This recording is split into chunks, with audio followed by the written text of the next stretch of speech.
Vamos abrir a palavra de Deus no livro de Jonas, capítulo 3.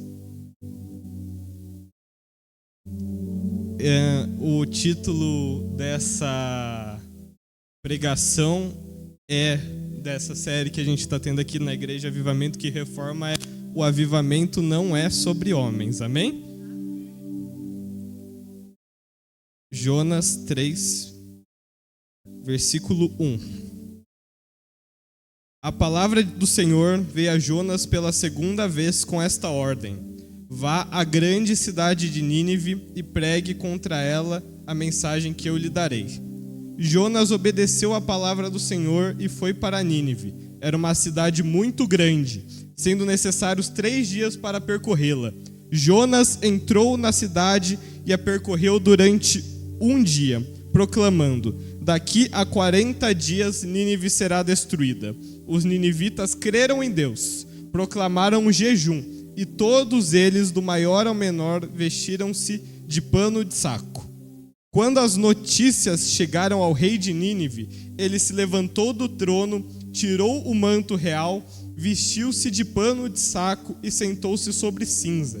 Então fez uma proclamação em Nínive: por decreto do rei e de seus nobres, não é permitido a nenhum homem ou animal, bois ou ovelhas, provar coisa alguma. Não comam nem bebam. Cubram-se de pano de saco, homens e animais, e todos clamem a Deus com todas as suas forças. Deixem os maus caminhos e a violência. Talvez Deus se arrependa e abandone sua ira, e não sejamos destruídos. Tendo em vista o que eles fizeram e como abandonaram seus maus caminhos, Deus se arrependeu e não os destruiu como tinha ameaçado. Agora, amém, glória a Deus. Posso ouvir um glória a Deus? Só que aí que vem a mudança de trama. Vai pro capítulo 4. Fazendo favor. Jonas, porém, ficou profundamente descontente com isso e enfureceu-se. Ele orou ao Senhor: Senhor, não foi isso que eu disse quando ainda estava em casa? Foi por isso que me apressei em fugir para Tarsis. Eu sabia que tu és o Deus misericordioso e muito compassivo, muito paciente, cheio de amor e que prometes castigar, mas depois te arrependes. Agora, Senhor, tira a minha vida. Eu imploro, porque para mim é melhor morrer do que viver. Podem se assentar, fazendo favor. Eu acho que antes de começar a pregação é bom dar um contexto histórico do livro, né?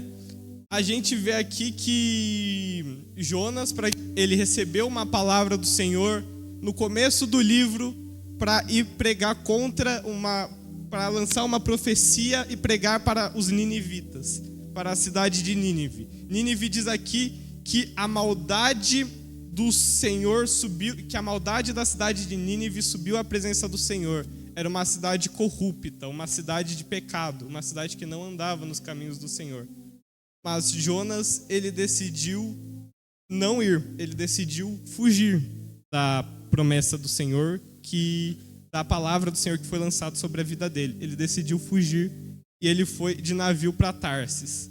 No navio, o navio foi acometido por uma tempestade. E os tripulantes do navio, diz aqui na Bíblia que chegou uma hora que o Senhor revelou para eles que a tempestade estava acontecendo por causa de Jonas. Eles jogaram Jonas no mar e os tripulantes do navio, que não conheciam ao Senhor, eles fizeram votos e sacrifícios ao Senhor. Então, a gente vê que tem alguma coisa errada aqui, né? Porque o Jonas, que era o profeta, mas os marinheiros se converteram ao Senhor jogando ele no mar. Jonas foi engolido pelo peixe, ele faz uma oração ao Senhor, clamando a ele por socorro, por ajuda, porque ele ficou no peixe 3 dias, na barriga de um grande peixe. E essa é a situação mais desconfortável que alguém pode imaginar. peixe vomita ele e ele vai pregar e acontece isso que a gente leu até agora. Então, vamos ver se vocês me acompanham aqui. Jonas era um profeta. O que profeta faz? Ele prega. E aí você lê o livro e qual que é a pregação de Jonas? Coloca aí para mim, por favor, no versículo 4. Daqui a 40 dias, Nínive será destruída. Durante o livro inteiro do profeta Jonas, a profecia de Jonas, a pregação de Jonas é uma frase. Então você vê que aqui tem alguma coisa estranha, não é? Porque dentro da Bíblia, gente, não existe comparação no reino de Deus. Mas acompanha comigo. Se você for ver o livro de outros profetas, no livro do profeta Isaías, tem uma parte lá, capítulo 15 ao 23, que é um monte de profecia contra as nações. Essa nação, Deus fala isso. Essa nação aqui, outra, Deus fala isso. Nossa, para essa nação aqui vai acontecer isso, isso. E são capítulos e capítulos de várias nações diferentes, com Deus falando detalhe por detalhe aquilo que Ele tem planejado, seja bênção, seja destruição. Vocês querem outra comparação? Se vocês virarem a página, vocês vão ver que o capítulo anterior é de Obadias, outro profeta. E é o menor livro do Antigo Testamento, né? E também é um profeta que mandou profetizar, que o Senhor mandou profetizar contra um povo corrupto, que era o povo de Edom. E é um parágrafozão assim só da mensagem de Obadias, que o Senhor mandou ele profetizar. Se vocês quiserem um exemplo mais específico, um pouco mais para frente, vocês têm um livro de Naum, que também fala para a cidade de Nínive. Também é uma profecia que o Senhor mandou para a cidade de Nínive. E é um livro muito maior, falando em detalhes, tudo que o Senhor planejava fazer com Nínive. Mas a mensagem de Jonas para Nínive, do grande profeta Jonas para Nínive, era essa frase aqui, só isso. Vocês estão entendendo onde eu quero chegar? E isso é até estranho em comparação, porque aqui fala que a cidade demorava 3 dias para percorrer. Ele percorreu em um, falando uma frase. Então, gente, a pessoa foge de navio. Todos os colegas escrevem textão. E a cidade que ele era para percorrer em 3 dias, ele percorre em um, e a grande profecia que o Senhor mandou, que era a vida dele, ele resume a uma frase. Gente, pelo contexto, dá para sentir uma má vontade aqui, né? Então, é muito interessante como essa pregação causou um avivamento tão grande na cidade, certo? Porque uma reforma tão grande, gente, o rei tirou as vestes reais, se vestiu de cinzas, pano de saco, se juntou com os bichos que ninguém comia nada, jejum, clamor e oração. Por quê, gente? Porque o avivamento, gente, não aconteceu por causa de Jonas. Porque o avivamento acontece por causa do Espírito Santo, amém? Então eu imagino Jonas olhando a cidade, todo mundo, o povo, fere meu coração com uma ferida de fome. Todo mundo clamando ao Senhor, louvando ao Senhor. E Jonas de fora da cidade, Senhor, me mata, eu não aguento mais isso. Por que você salvou todo mundo? Por quê? Porque ele achava que a obra era dele.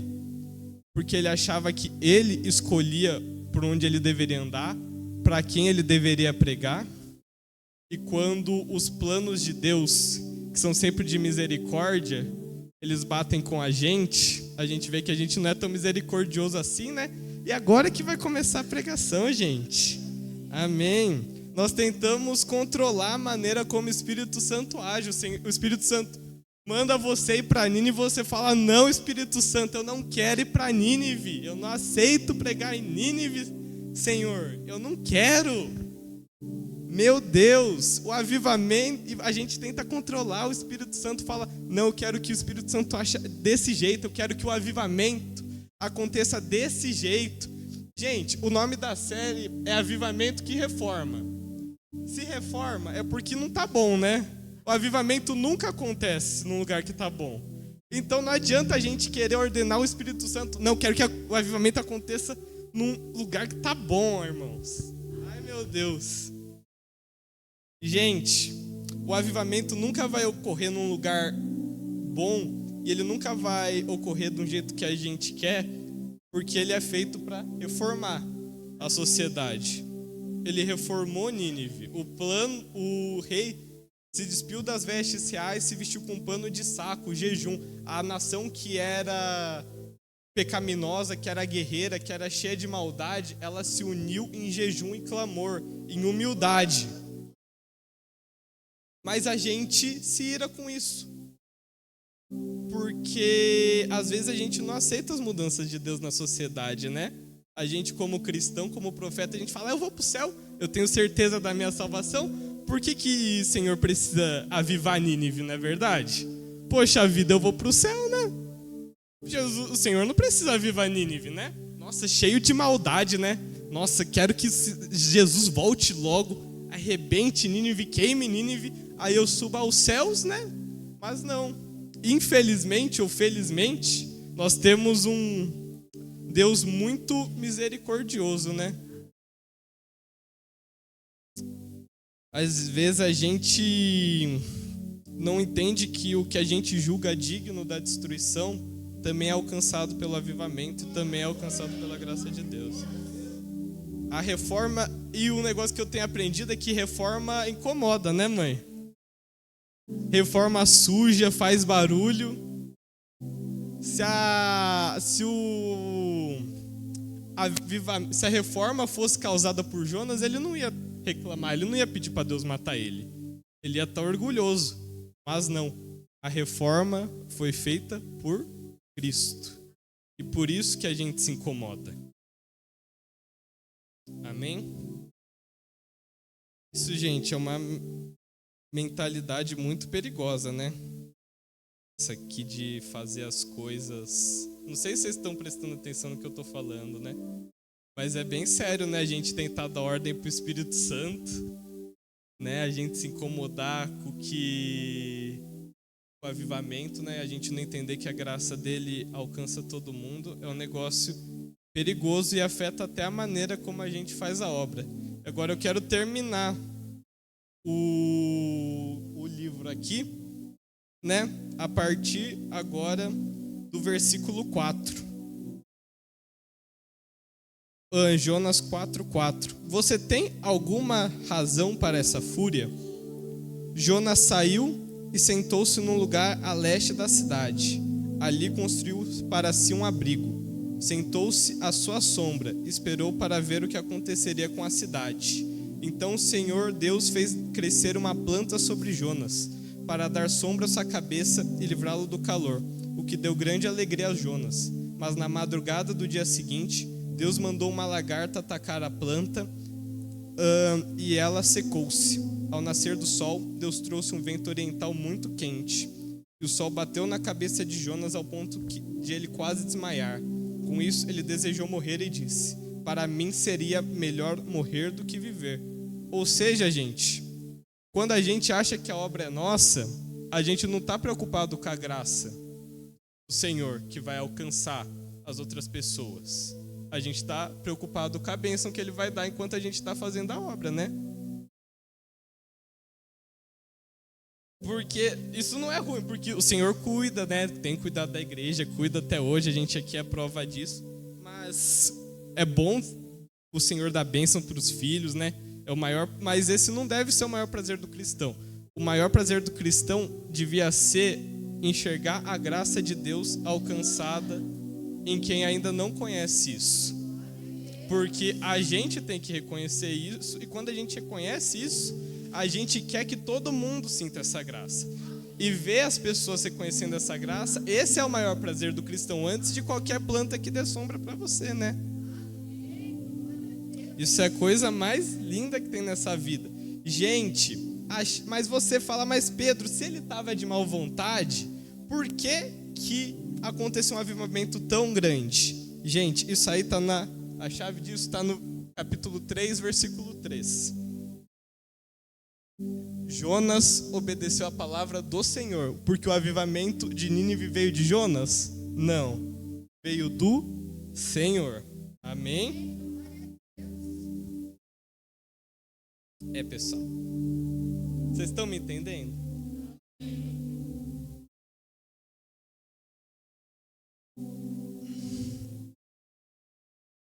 Né? Às vezes a gente lê a Bíblia, a gente acha que a gente é José, Davi, não, a gente é o vômito do peixe, né, gente? Amém? Tá? Opa, mas isso é muito bom, gente. Mas por quê? Que agora que vai começar a pregação. Porque a gente deixa, irmãos, de ter síndrome de herói da fé. A gente deixa de querer fazer obra sozinho, de querer fazer tudo sozinho. E aí a gente deixa de ter síndrome de herói da fé e aí liga com a pregação de domingo. A gente deixa de tentar fazer tudo sozinho, a gente reconhece que a gente é filho. Amém?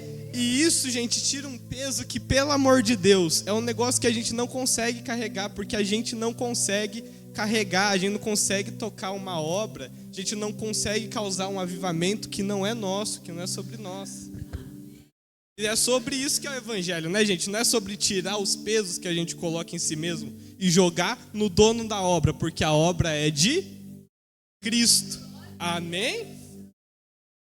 Aí você fala, mas Pedro, isso aí é uma pregação meio conformista, né? Você está falando, a gente não tem que fazer obra? Não, gente, eu estou falando para vocês mudarem, mentalidade, mudar motivação. Porque quando a gente muda o nosso ponto de vista em relação à obra, a gente frutifica muito mais para o reino. Entendeu? A gente vê as cartas de Paulo, o jeito que ele se descreve, né? E a gente acha que ele tem problema de autoestima, né? Que não, sou o menor dos apóstolos, eu nem deveria ser apóstolo, eu não queria ser apóstolo, gente. Gente, isso não é problema de autoestima. Isso é reconhecer que ele era parte de algo muito maior. Amém? Porque o avivamento não é sobre homens, tá bom? Gente... Aí, você deve estar falando, mas Pedro, ele está falando uma palavra meio pesada, né? Mas, gente, aí que vem a mudança de trama, né? Porque isso era um negócio que estava me incomodando há muito, muito tempo, né? E, bom... E eu acho que essa pregação é um negócio que eu precisava ouvir, sabe? Estou pregando meio que para mim mesmo aqui. Porque eu acho que todo mundo aqui também tem esse desejo de falar mais abertamente de Cristo, de não ser tão fariseu, ser tão religioso, entender que a graça de Deus alcança, entender que a gente não carrega a obra sozinho, né?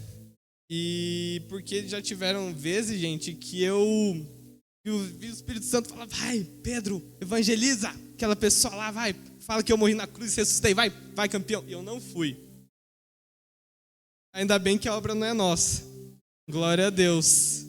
Tá bom, gente? Então, parem de tentar carregar fardos que não são seus, a obra que não é sua. Parem de tentar mandar no Espírito Santo, tá bom? Aceitem as reformas que Deus tem para fazer na sociedade, tá bom? E é isso, acho que ficou muito curto, né? Mas, gente, o que eu quero deixar aqui, o que aconteceu em Nínive não aconteceu por causa de Jonas, porque se fosse por ele, Deus tinha destruído Nínive. O que aconteceu em Atos também não foi por causa de Paulo. Porque se fosse por Paulo, nem cristão tinha mais. Gente, o que aconteceu na Inglaterra, tipo John Wesley, Rosa, gente, não foram eles. Foi o Espírito Santo. O que acontece nessa igreja aqui, gente, não não é pastor, não é ninguém, tá? É Espírito Santo. Amém? Então vamos parar de limitar o Espírito Santo, tá? Porque é Ele que faz o avivamento acontecer e é Ele que reforma o nosso coração. Amém?